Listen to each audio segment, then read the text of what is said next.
Welcome to Soul of a Nation. I'm Jamel Hill, and tonight, Athletes and Activism takes center stage. We'll see how some of America's top athletes use their energy and resources, and even their sports, to improve life for their fellow citizens. I talked to WNBA star Renee Montgomery, who put it all on the line off the court. We'll meet gymnasts who went to the floor for the culture. We look at sports in the movies, and we have a special performance from Common. But first, throughout history, we've seen athletes putting their careers on the line, all for the sake of racial justice. Here's my friend, ESPN's Michael Wilbon. Leading up to the 1968 Olympic Games, the country was at a flashpoint of the civil rights movement. The Reverend Dr. Martin Luther King was assassinated in Memphis tonight. 6 months after the murder of Dr. Martin Luther King Jr., Olympians John Carlos and Tommie Smith stood atop the world's biggest stage, calling attention to the plight of Black America. Dr. King was going to come out and support the Olympic boycott. But I asked Dr. King, why would you get involved in the Olympic movement? And he said to me, he said, imagine you get in a rowboat and you row to the center of this enormous lake, and then you take a rock and throw a rock overboard, it creates waves. He said, that rock is the Olympic movement. But the greatest thing is that you have the attention of the planet. You didn't have to kill or maim or hurt anyone to make that statement.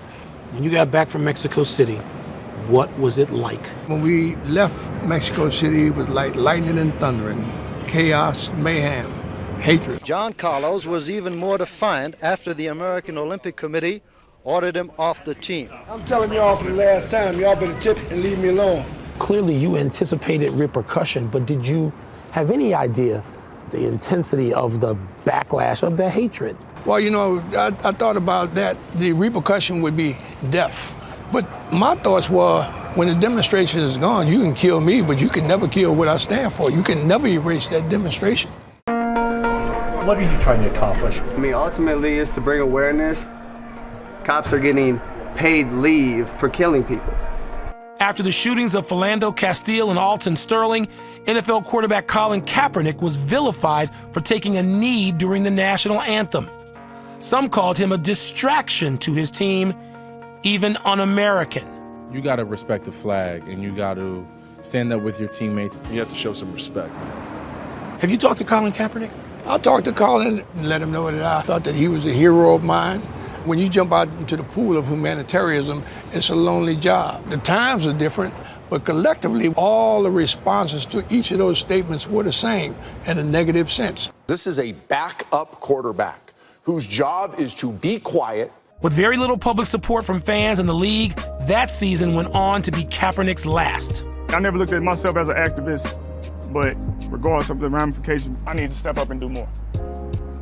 Michael Thomas is one of the few players that season who took a knee with Kaepernick in solidarity. Tell me about what the reaction was maybe in your family. You know, I had the conversation with my parents, like, look, I'm thinking about making a decision to take a knee. It was like, I don't want you to be punished for speaking out against police terrorism. So they just was trying to protect their son, but it was hard. It was tough knowing that your parents, you know, they feared for you. What were locker rooms like that you were in? There were definitely guys who, like, black teammates, that's the part that hurt. That were telling us, like, nah, man, y'all stupid. Like, we ain't trying to mess up our money. It was definitely a time in the NFL where if you speak out on anything that's controversial, you can probably lose your job. Over the last decade, cell phones and social media have cast a spotlight on the black victims of police violence. In that time, the demands for accountability have only grown louder among black athletes. NBA players like Carmelo Anthony and Chris Paul. Do you remember when you got to a point where it's just like, all right, this is part of my life? For me, it was the Freddie Gray situation. You know, being back in Baltimore. And it was like, damn, this is my city. This is my backyard.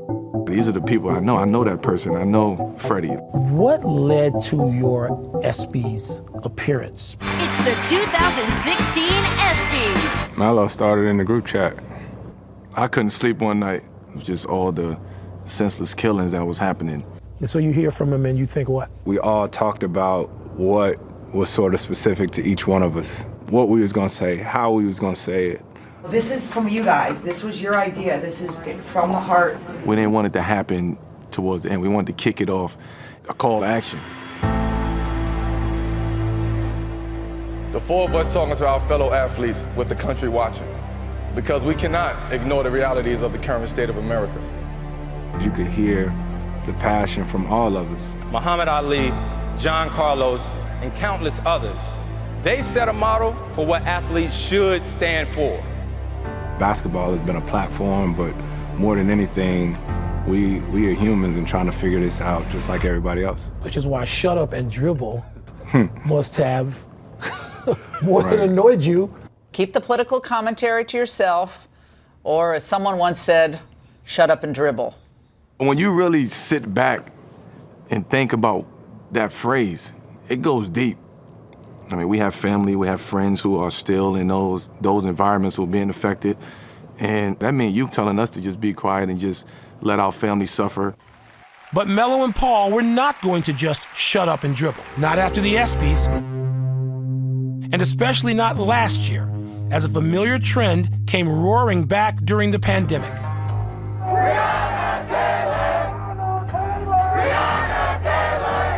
It was a situation where there's no games going on, wasn't no traveling, we was home. It forced us to have real conversations, you know, with our families, with us as players, as a league. In these times now, you can't hide your feelings, and you understand what can wait and what can't wait. When play resumed with COVID protocols in place, the league supported the players' desire to promote social justice. A lot of people have reactions to how you hold your employer accountable. I hope it continues to get better and better to a point where it's just second nature. Like, we don't have to keep bringing these issues to you.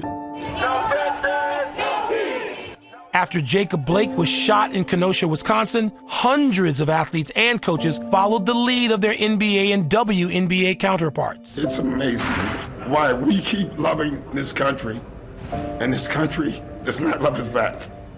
With the Jacob Blake situation, if you saw the way that we sort of reacted, I think we continue to understand our influence more and more, and we realize how much stronger we are together. With the 7 bullet holes, Jacob Blake shot 7 times in the back. Players everywhere refused to work. I think the most difficult part is to see, like, people still don't care. And for the first time last summer, every major sports league was compelled to publicly support Black Lives Matter, even the NFL. We, the National Football League, believe Black Lives Matter. When you heard Roger Goodell, the commissioner, you thought what? I'm going to say this.